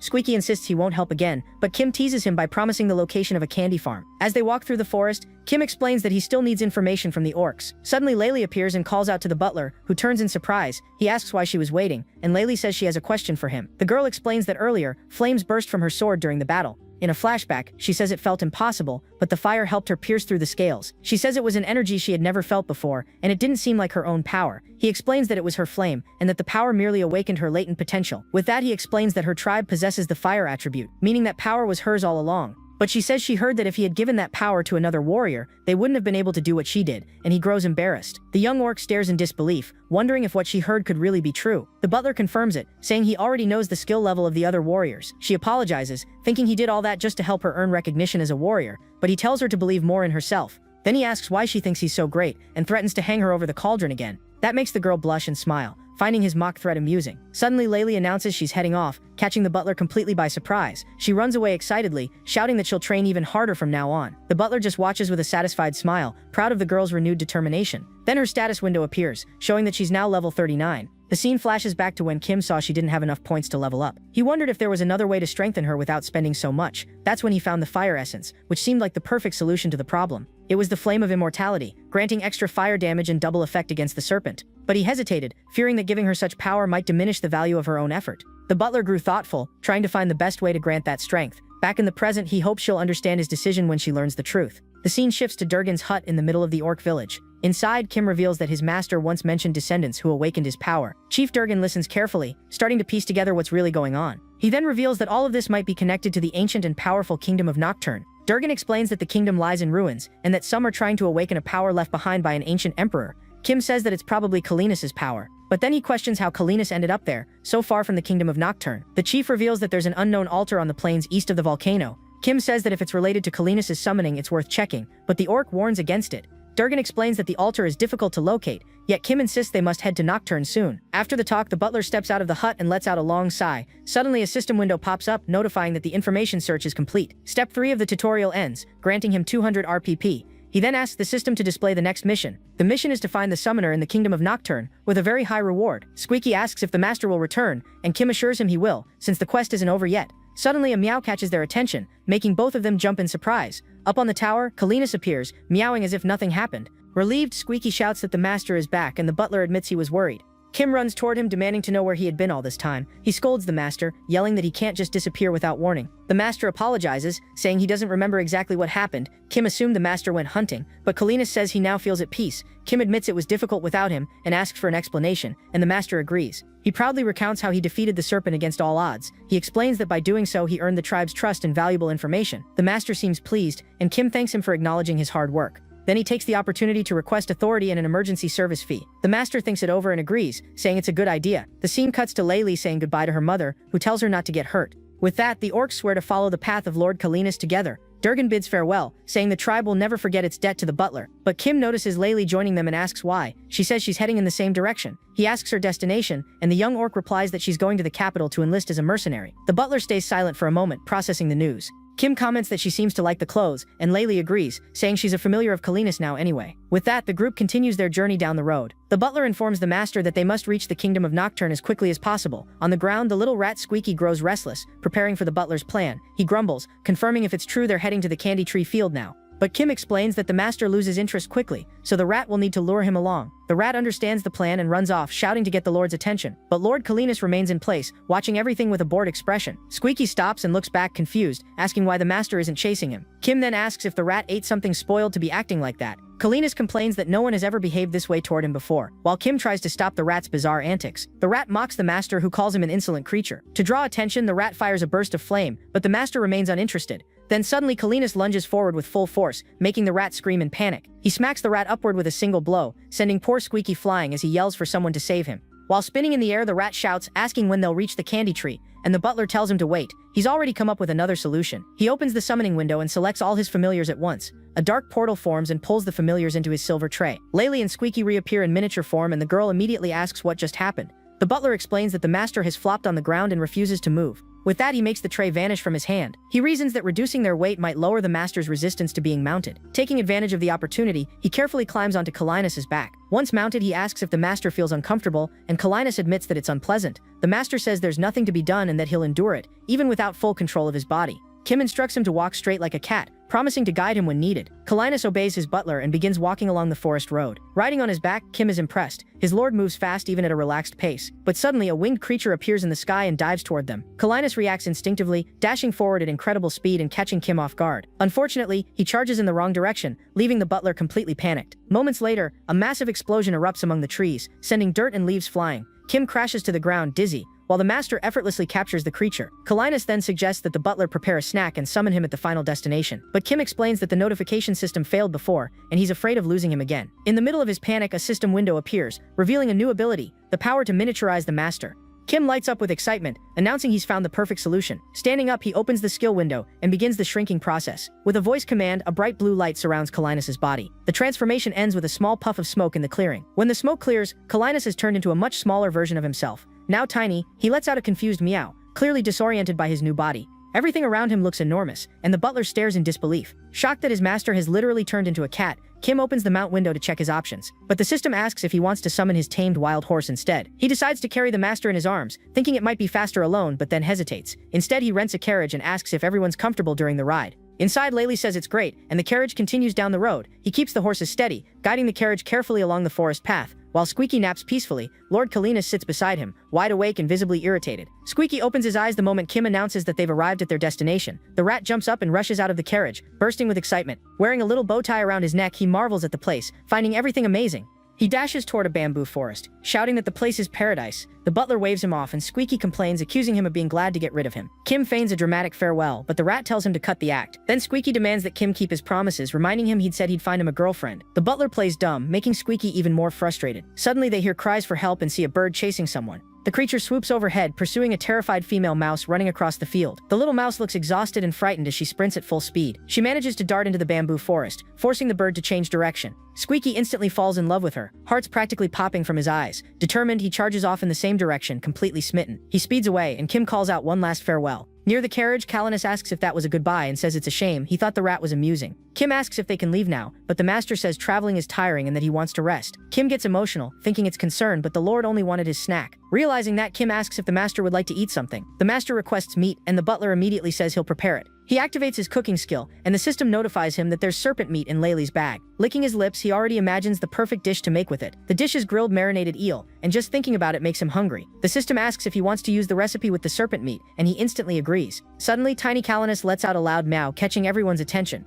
He recognizes that familiar sound and immediately buys all the ingredients needed for the recipe. Then he realizes it's the same meow Pichu makes when he wants food in real life. He imagines that if Pichu could log into the game, he might finally taste dishes he can't have in reality, but he sighs, thinking it'd be both a shame and a shock for the cat to taste something spicy. He wonders how nice it would be if they could eat together and just spend some time there. While slicing the meat, he questions whether this peaceful life with his pet could ever become real. The scene shifts. The giant bird is still chasing the little female mouse who runs desperately through the forest. The bird screeches and the mouse stumbles to the ground, staring up in terror. Squeaky appears and fires a burst of flame straight at the bird. He creates a fiery ring and the creature flies right into the trap. The bird faces the attack head-on but manages to dodge at the last second. Down below, the terrified mouse is cornered with nowhere to run. Seeing the danger, Squeaky dashes forward to protect her from the oncoming strike. The bird dives with its claws extended, but Squeaky throws himself in front of her. He activates his special skill, summoning a flaming veil that repels the monster's attack. The strike lands perfectly. The creature crashes to the ground, screeching in pain. The beast finally collapses, too weak to continue fighting. The little mouse shyly thanks Squeaky for saving her life. Worried, he asks if she's hurt anywhere, scanning her for injuries. She insists she's fine, smiling sweetly and saying it's nothing serious. But then she suddenly grows dizzy and faints forward. Squeaky catches her in his arms, right as another mouse appears, shouting for Tria. It's her sisters, running toward them, panicked from her disappearance.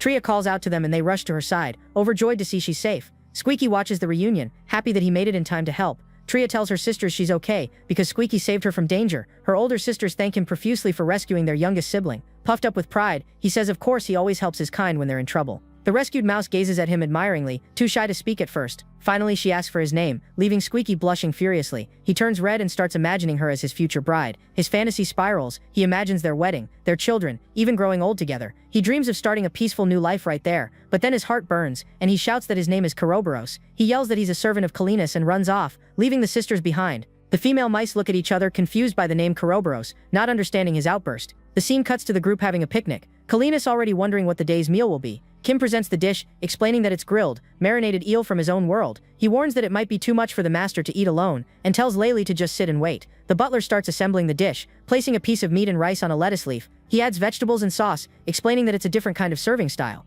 Kim finishes rolling the wrap, saying it's called a lettuce roll. Smiling, he offers the food to his master and asks him to take a bite. Kalinas obediently opens his mouth, ready for the butler to feed him. Satisfied, Kim watches as Kalinas is surprised by the incredible flavor. Layli tries it too, and is amazed, saying it's absolutely delicious. She smiles and says she's really glad she decided to follow the butler. But Kim corrects her, telling her to thank the master instead since the meal was made for him. Layli then calls to the butler, concerned about Lord Kalinas' expression. She points out that he doesn't look happy with the food at all. Kim explains that's the face he makes when he's extremely pleased, leaving her confused.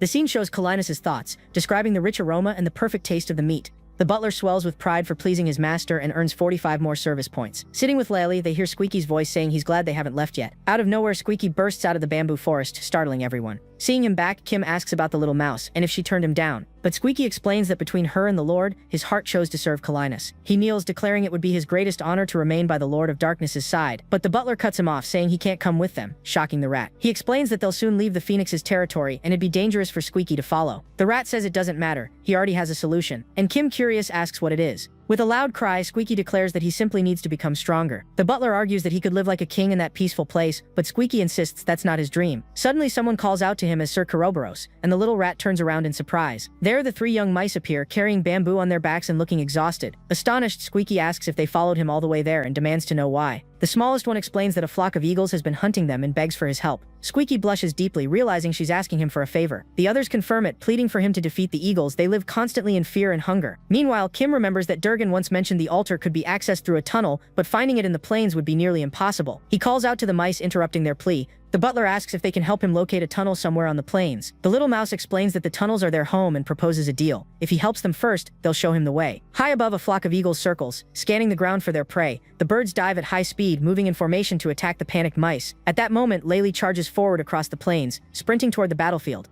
Squeaky screams in fear but quickly joins her, unleashing a burst of fire at the eagles. The young orc spins midair and strikes one eagle down, gaining a surge of experience points. With another swift blow, she brings down two more, earning even more experience. Squeaky forms a fiery ring and takes out another eagle, gaining experience himself. He fires another fireball, and soon the field is littered with fallen birds. With so many victories, the system notifies them that both Squeaky and Layli have leveled up. After the fight, the shy little mouse slowly approaches Squeaky. The two lock eyes for a moment, the air thick with a hint of romance. Everyone watches as she softly calls him Sir Kerberos. She looks at him and asks if he can't just stay there with them. The rat blushes, flustered, unsure of how to respond right away. He sits down and admits that even though they just met, he feels a strange connection, but he explains that he has a path to follow, while the rest of the group watches as if they're seeing a movie. Then he bids her farewell, and silence falls over everyone. Trying to lighten the mood, Kim asks if they know where the tunnel to the altar is, and the mice instantly confirm. The little mouse seems confused. She never even confessed her feelings, and all she wanted was for him to protect the village since he was strong. They lead the group to the tunnel entrance and explain that the altar lies on the other side.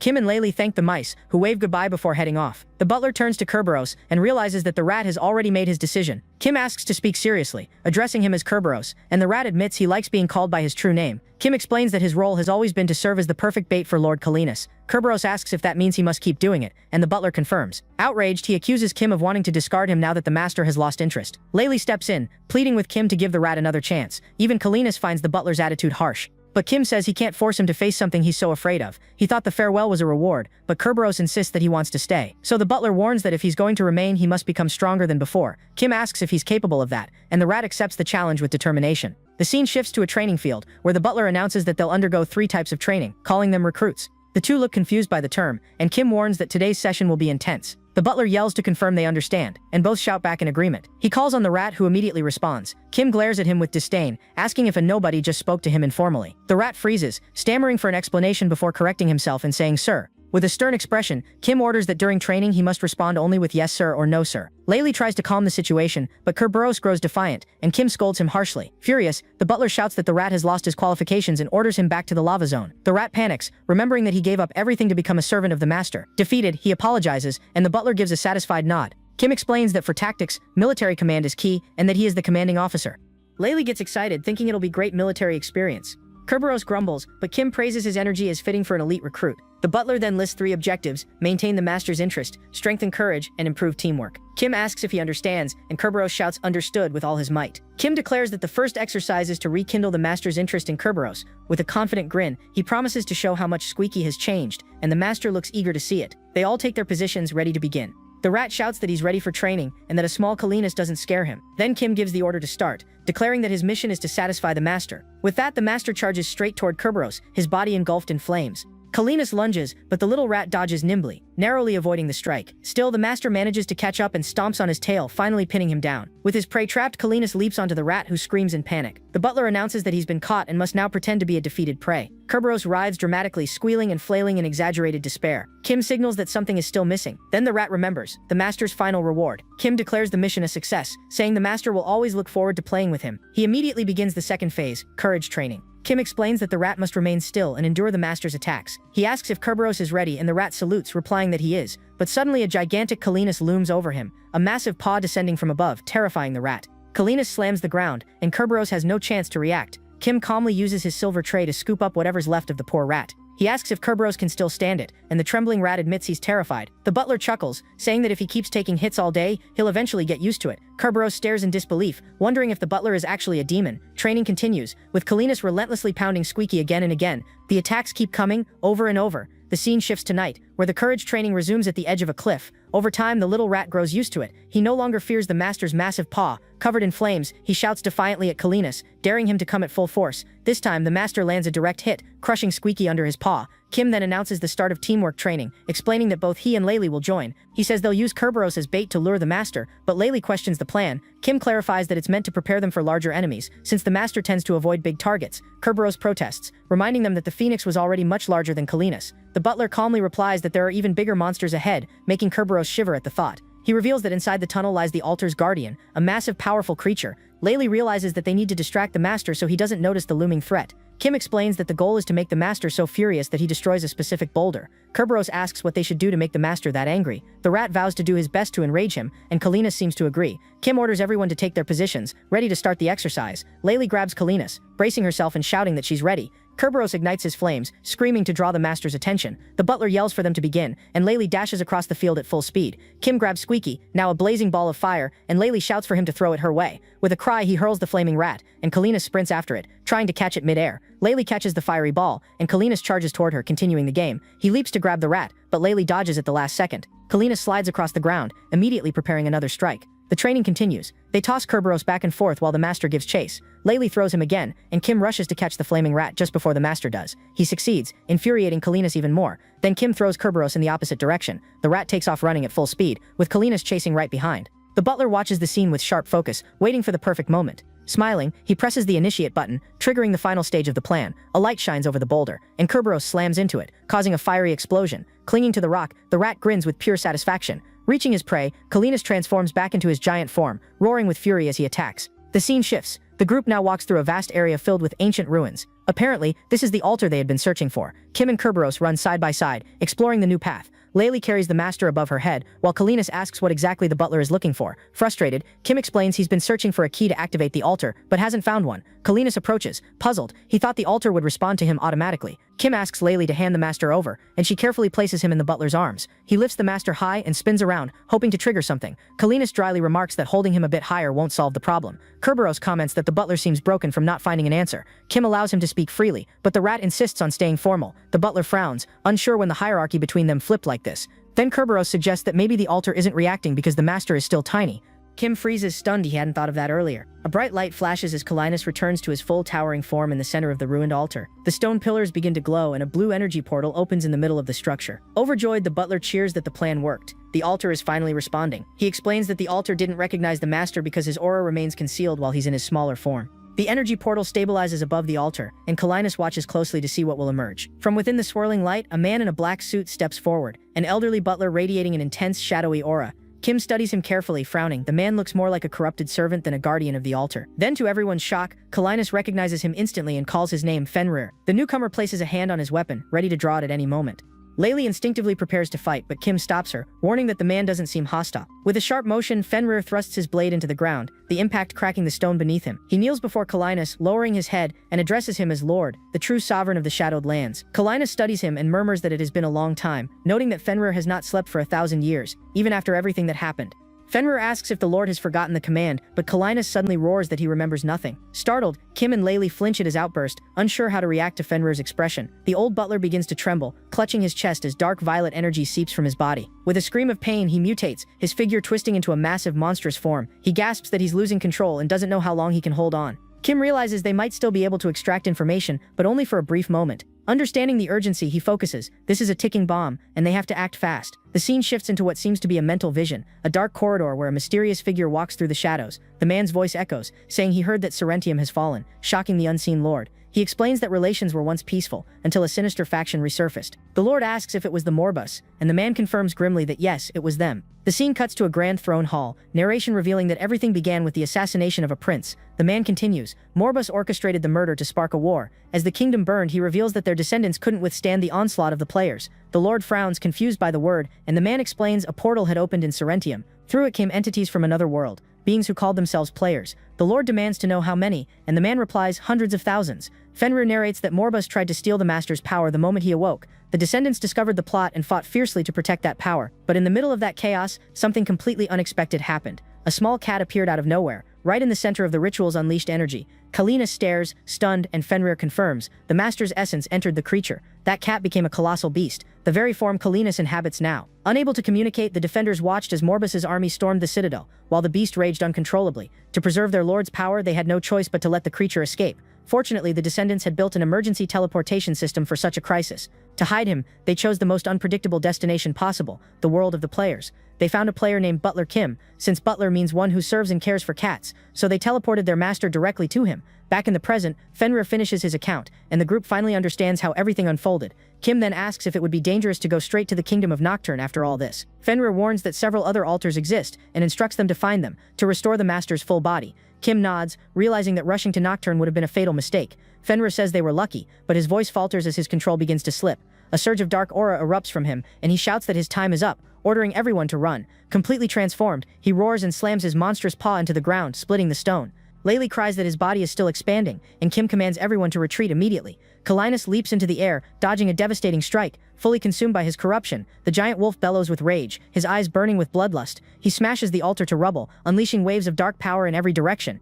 With another furious roar, he releases a surge of energy so powerful it blasts everyone back. Laylee recognizes the spell, shouting that it's a chain lightning hex. The wolf gathers a swirling sphere of purple energy in his jaws, charging an immense attack. The sphere pulses and spins, radiating sheer destructive force. Then he fires a beam of concentrated shadow energy ripping through the air. The blast strikes a distant mountain, detonating it in a massive explosion. Laylee screams, asking what they should do now. Kerberos yells for them to run, while Kim wonders whether the master has been overtaken by rage. Analyzing the creature's energy, he realizes the beast's power rivals that of the legendary rock. With no other option, the butler hides behind a shattered boulder. Observing from afar, the beast finally stops roaring, though dark energy still ripples around its body. Laylee notices it's not attacking, it's trembling, almost in pain, and Kim concludes it's resisting the corruption. Then from within the darkness, Kalinus' voice echoes, calling out for his butler. His cry reverberates through the forest, before he vanishes, carried away by the butler's own unleashed power. Kalinus suddenly appears before him, and Kim, realizing the danger, warns that it's an emergency, he's going to shrink him again.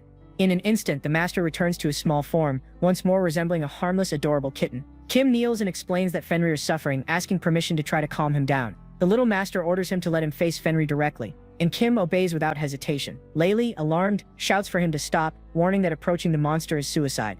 But Kim presses forward, clutching the tiny Kalinus protectively against the roaring wind. A massive fragment of a broken pillar hurtles toward them, ready to crush them both. It shatters midair as Laylee intercepts it with a mighty swing, allowing Kim to continue walking without slowing down. Possessed and writhing, Fenrir roars again, shaking the ruins, and Kim briefly thanks Laylee for her cover. He holds the little master close, Kalinus' gaze now cold and resolute as he stares at his suffering servant. Kim calls out Fenrir's name, bracing himself for the inevitable confrontation. The beast growls deeply, dark energy gathering once more in its throat. Then the little master's voice echoes, a single commanding call, Fishstein Fenrir. The world blurs and the scene shifts into a mental realm. Kalinus and Fenrir now standing face to face in a dark void. The old butler, panting heavily, looks bewildered as the corruption distorts his form. Kalinus asks if it was the Morbus who did this to him, while Fenrir struggles to remain conscious. He then asks if there's any way to save him. With a sorrowful glance, Fenrir answers that it's far too late. His body and soul are already consumed. Kalinus falls silent for a long moment, processing the truth. Finally, Fenrir kneels, begging his master to end his torment once and for all. Kalinus closes his eyes and promises to ease his pain, asking him to endure just a little longer. Back in the present, Kim rises with the small Kalinus in his arms, realizing that the master has made his decision. He meets his gaze and asks softly if it's time to execute the plan to end everything. Kalinus nods solemnly, saying that Fenrir was loyal and deserves peace, not suffering. He then calls out to Layli and Kerberos, both of whom immediately stand ready. Kim explains the strategy to deliver a single decisive blow to Fenrir's head using the master's full power. He activates servant management mode, rerouting every available point into Kerberos's mental power. Kim orders everyone to their positions, telling them to move exactly as they did during training. With a sharp command, he signals the start, launching the flaming Kerberos to draw the master's attention. Tiny Kalinus bolts forward at blinding speed, eyes locked on his moving prey. Layli races into position and the master leaps toward her, trying to seize the fiery bait. They begin tossing the burning rat back and forth, each throw pushing Kalinus' power higher. Kim catches Kerberos again as Kalinus meows with fierce excitement, dashing toward them. Holding the blazing rat, Kim spins his body and hurls him with every ounce of strength he has. Kerberos channels his flame, shouting his skill's name, Fire Rat Shot, as he streaks through the air.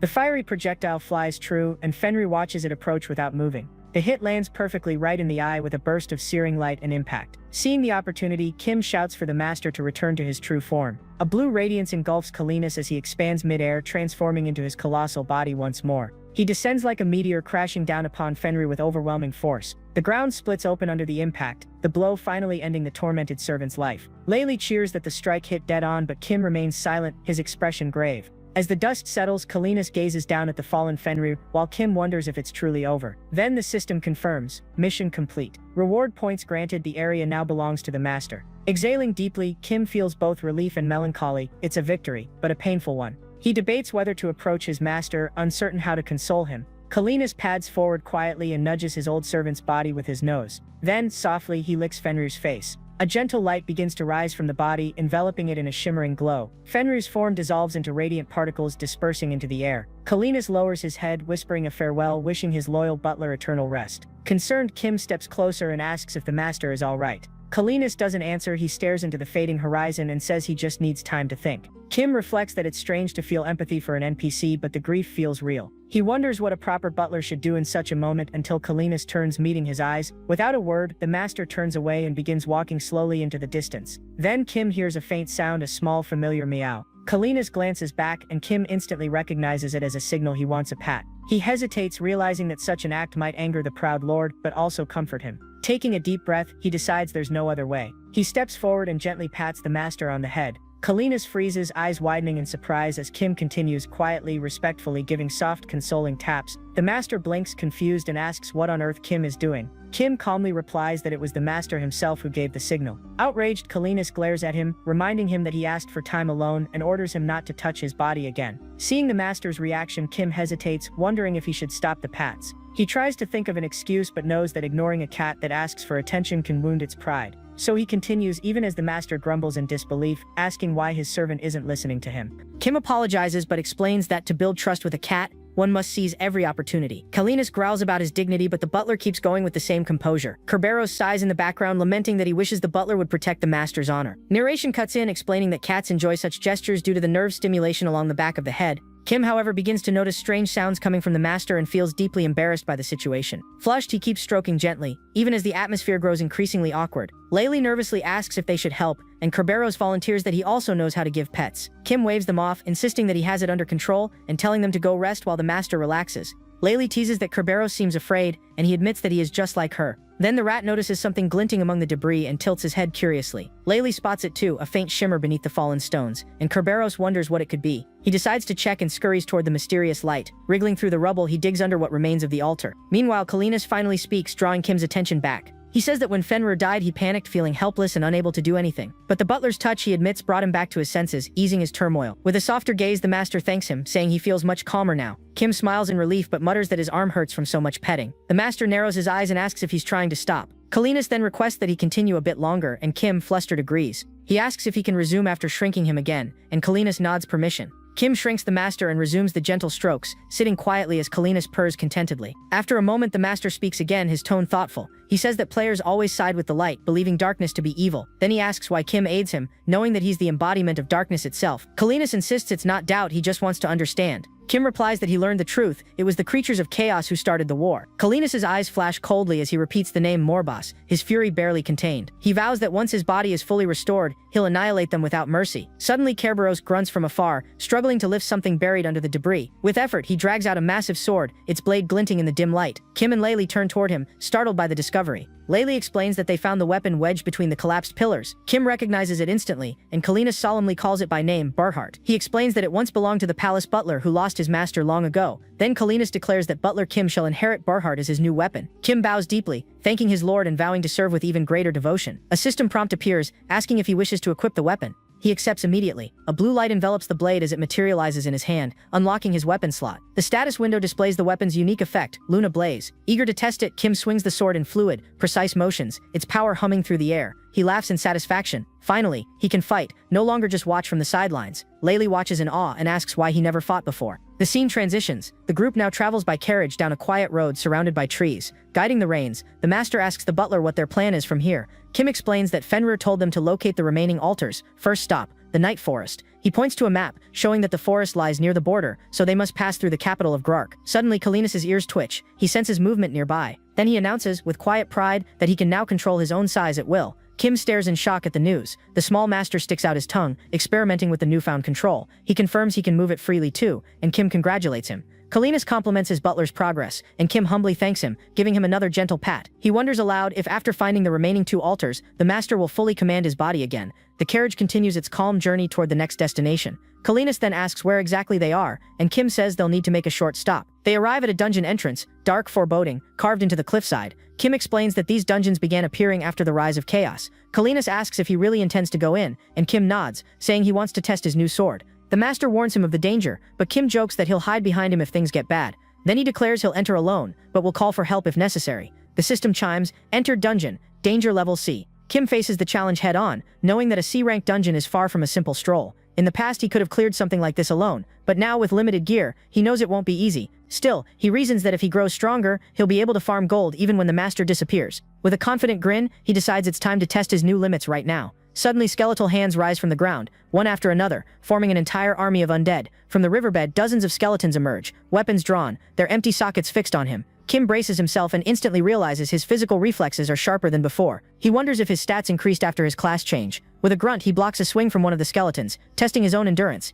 Then he pivots, activating a defensive skill and following with a spinning slash that cleaves through several enemies at once. Surrounded, he maintains perfect form, deflecting and countering with practiced precision. As he parries another blow, he notes again that his physical ability feels vastly improved. The thought repeats, his stats must have climbed since his class shift. With renewed energy, he charges, slicing through multiple skeletons in quick succession. He grips the one-handed sword tightly, feeling a nostalgic thrill like back in his old gaming days. A brief flashback shows him remembering how long it's been since he fought like this. After clearing the first wave, he steps over the shattered bones and continues deeper into the cave. He pauses to catch his breath, sweat dripping down his forehead from the relentless battle. Then from the darkness comes the rattling of armor and bone. A new horde is approaching. An entire army of skeletons appears again, and he realizes maybe he overestimated himself this time. Out of options, Kim decides to use his secret technique, if only he could recall the name. As the undead rush him, he clenches his sword ready to test the 100 RPP skill he's been saving. He activates it, and the system immediately prompts, activate autonomous attack mode. Confirming, a large glowing green circle expands beneath the skeletal army. A massive explosion follows, the blast shaking the cavern walls. When the dust clears, every skeleton has been obliterated. For a few seconds there's silence, until the system message appears,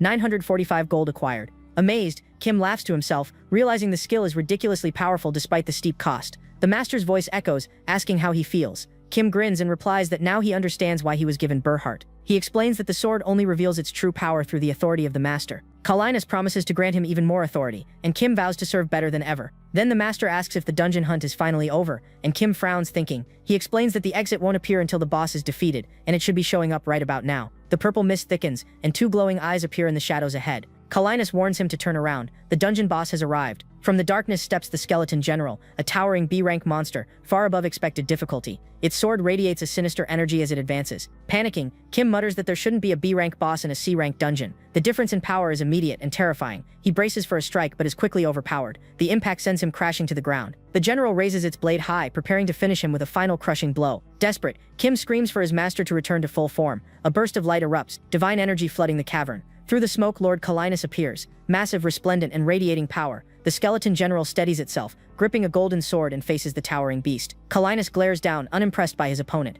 With one swift movement, he raises his paw and brings it down with devastating force. The ground quakes. The general's skull shatters into dust. The system flashes. Boss defeated. Victory confirmed. Calinus lets out a thunderous roar, asserting his dominance over the dungeon. He snorts, unimpressed, calling the enemy weak, but Kim laughs, saying the master is simply too strong. Kim explains that dungeon bosses sometimes appear at random difficulty due to luck or misfortune. Calinus notices Kim's good mood, and the butler admits it's because of the loot. He collects the spoils, 620 additional gold, and pockets the reward. Then, a golden shimmer fills the air. A portal materializes in front of them. Calinus tilts his head, asking what this strange gateway is. Excited, Kim explains that it's a golden goblin portal, a rare event that means huge profit. He summons his familiars immediately, ready for the bonus round. He warns everyone that a golden goblin will appear, and they must strike fast to get the coins. As expected, the goblin bursts through the light, laughing maniacally, while scattering gold everywhere. The group rushes in to attack, striking at the creature as it tries to flee. Coins explode from each hit, glittering in the dim cave light. Meanwhile, Calinus pokes at a sluggish blue slime nearby, unimpressed by its lack of reaction. He presses his paw down and crushes it instantly. From the remains, a glowing crystal rolls out, pulsing with energy.